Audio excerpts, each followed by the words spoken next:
अस्सलाम वालेकुम दोस्तों, सऊदी अरब की फटाफट ताज़ा और बड़ी खबरों में आपका स्वागत है। मैं हूं साकिब मिर्ज़ा और आप देख रहे हैं गल्फ लाइफ हिंदी। आज के इस न्यूज़ बुलेटिन की सबसे पहली खबर में आपके एक इम्पोर्टेंट सवाल का जवाब देंगे। जैसा कि पिछले साल मार्च के महीने में नया कानून सऊदी अरब में लागू हुआ था।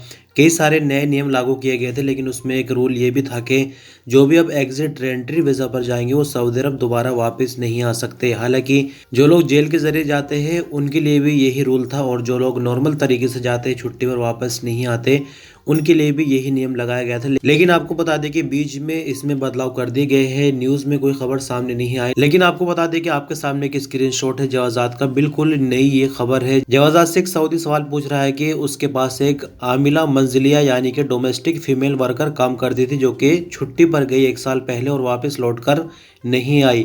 अब बात यह है कि वो दोबारा से उसको काम पर बुलाना चाहता है, तो डोमेस्टिक वर्कर को दोबारा काम पर बुलाने के लिए सही तरीका क्या होगा? अब जवाजात का जवाब देख सकते हैं। हालांकि ट्रांसलेट करके मैंने लगाया ताकि आप थोड़ा बहुत समझ सके, लेकिन ट्रांसलेट करने के बाद पूरी तरह से ट्रांसलेट नहीं हो जाता, उसका जो सेंस है वो बदल जाता है। तो जवाजात का साफ तौर पर कहना है कि 3 साल के बाद दूसरे वीज़ा पर आ सकता है बंदा जो कि छुट्टी पर गया है, लेकिन अगर सेम कफील के पास आना चाहे तो किसी भी तरह की कोई रिस्ट्रिक्शन नहीं है। नई वीज़ा जारी करके 3 साल के अंदर भी सेम कफील के पास बुलाया जा सकता है। सिर्फ दूसरी जगह पर यानी नई जॉब पर जाने के लिए 3 साल का वेट करना होगा। तो इस ट्वीट के साथ ये बात साबित हो जाती है कि अब पहले जैसा रूल नहीं रहा। जो भी लोग छुट्टी पर जा रहे हैं वो दोबारा आ सकते हैं 3 साल पूरे करने के बाद नई वीज़ा पर, लेकिन जो लोग जेल से यानी तरहील से होकर जाते हैं उनके लिए कानून नहीं बदला है, उनको हमेशा के लिए ब्लैक लिस्ट किया जा रहा है।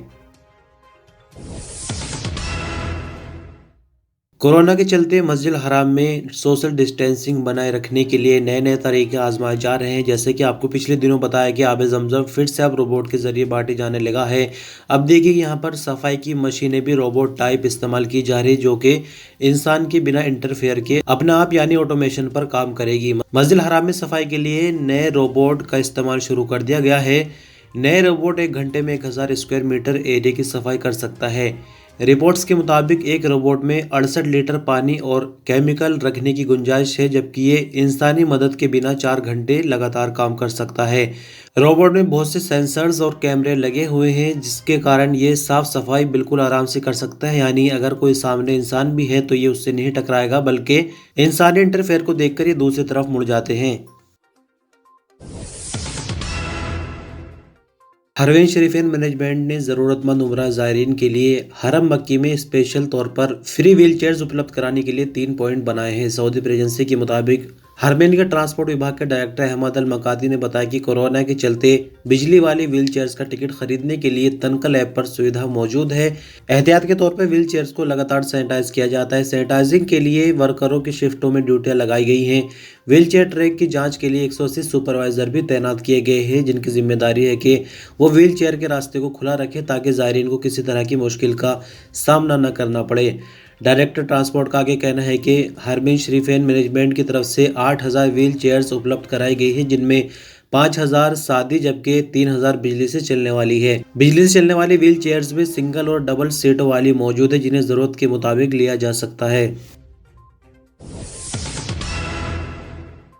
सऊदी मिनिस्ट्री ऑफ हेल्थ का कहना है कि 5 से 11 साल के बच्चों की वैक्सीनेशन के लिए तवक्कल और सेहत ऐप पर पहले से अपॉइंटमेंट की सुविधा मौजूद है। आज वेब न्यूज़ के मुताबिक हेल्थ मिनिस्ट्री ने कहा कि सऊदी अरब की सभी रीजन्स में 5 से 11 साल के बच्चों के लिए वैक्सीनेशन 2 फेज में लगाई जा रही है। पहले फेज में सिर्फ ऐसे बच्चों को वैक्सीन लगाई गई जो किसी तरह के मर्ज में शामिल थे, लेकिन अभी जैसे कि दूसरा फेज शुरू हो गया है तो अब हर तरह के बच्चे वैक्सीन लगवा सकते हैं। हेल्थ मिनिस्ट्री ने बच्चों को वैक्सीन लगाने के लिए सेंटर में कुछ स्पेशल इंतजाम किए हैं, यानी सेंटर का माहौल ऐसा बनाया है जो बच्चे वहां पर आने के बाद खुश हो जाए। और एक वीडियो भी इस हवाले से जारी की गई है, तो तस्वीरों के माध्यम से तो आप देख ही रहे हैं।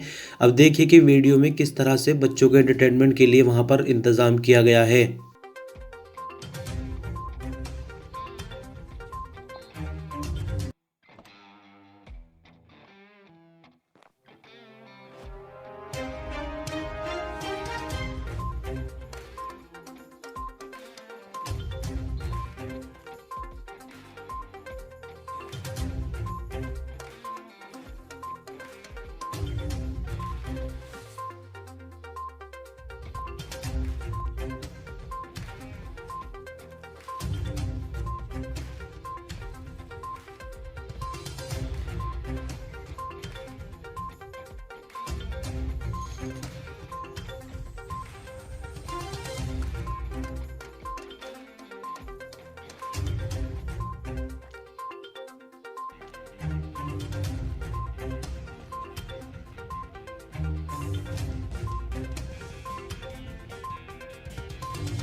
सऊदी अरब के पश्चिमी रीजन के शहर ताइफ के करीब सोने, तांबे, जिंक और चांदी के रिजर्व से भरपूर 25 मिलियन टन चट्टान का पता चला है। अरब न्यूज़ के मुताबिक गोल्ड एंड मिनरल कंपनी के चीफ एग्जीक्यूटिव ऑफिसर के मुताबिक मिनरल तलाश करने वाली एक कंपनी के साथ इस कान पर काम के लिए प्रोजेक्ट बनाया गया था। गोल्ड एंड मिनरल कंपनी के सीईओ ब्रायन हाउसिंग ने बताया कि माइनिंग के लिए इंटरनेशनल कंपनियों की हिस्सेदारी के साथ इस प्रोजेक्ट की खोज हुई है। रियाज में फ्यूचर मिनरल फोरम के मौके पर ब्राउन हाउसिंग ने बताया कि कान की कंस्ट्रक्शन पर शेल होल्डर के साथ मिलकर काम किया जाएगा, जिस पर $200 मिलियन से ज़्यादा की लागत आएगी और इससे तकरीबन 700 लोगों को रोजगार मिलेगा। सीईओ ने आगे बताया कि कंपनी 2025 में कान पर काम शुरू करने का इरादा रखती है। सऊदी अरब में बुधवार को कोविड-19 के नए केस 5,928 रिकॉर्ड पर आए। नई रिकवरी 4,981, 2 नई मौत की खबर है और क्रिटिकल केसेस बढ़कर 492 हो गए, जो कि हालत नाजुक की वजह से आईसीयू में हैं। 5,928 नए मामले रिकॉर्ड पर आने के बाद 6,32,736 कुल मामले हो जाते हैं। 4,981 नई रिकवरी के बाद 5,78,812 कुल रिकवरी, 2 नई मौत के बाद 8,912 कुल मरने वालों की तादाद हो जाती है।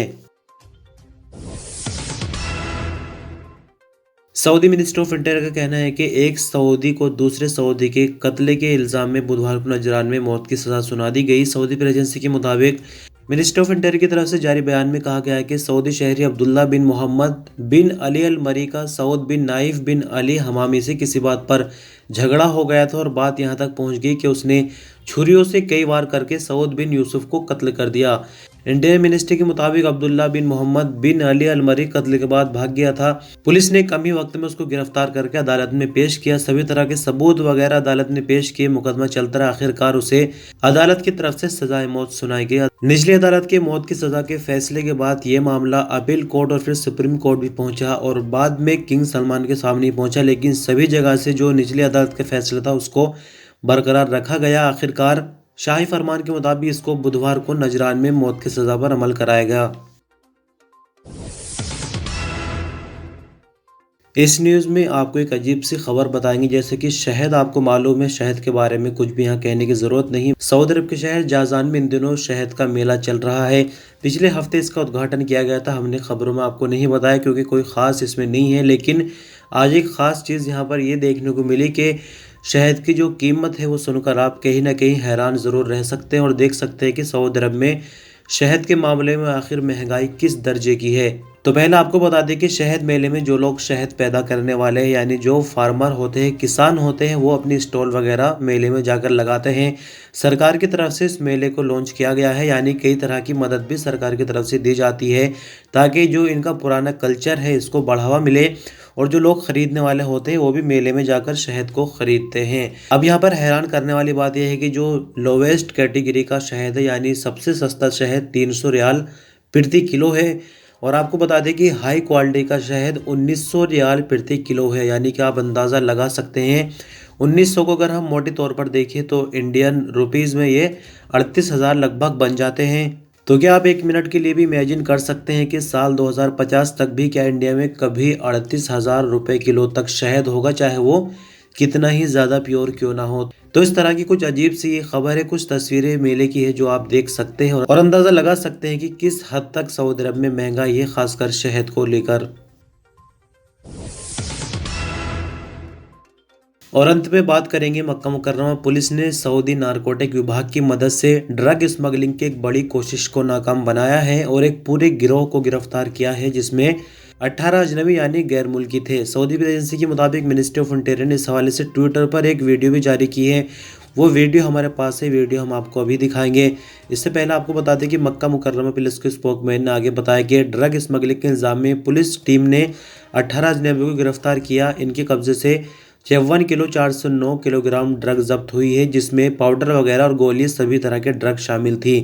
पुलिस स्पोकमैन का आगे कहना है कि इन गैर मुल्कियों में 3 नेशनलिटी के बंदे शामिल हैं, जैसे कि सबसे पहले पाकिस्तानी, बांग्लादेशी और इथोपिया, यानी 3 देशों के लोग रहने वाले इस ग्रुप के अंदर थे जिनको गिरफ्तार किया गया है। शुरुआती कानूनी कार्रवाई के बाद अब इनके केस को पब्लिक प्रोसिक्यूशन के हवाले किया जाएगा, जहां से आगे कार्रवाई होकर फिर फौजदारी की अदालत में केस को भेजा जाएगा और अदालत के ज़रिए ही इनकी सज़ाओं का फ़ैसला होगा। तो इस तरह से दोस्तों आज के इस न्यूज़ बुलेटिन की आखिरी खबर थी। बहुत शुक्रिया। अल्लाह हाफ़िज़।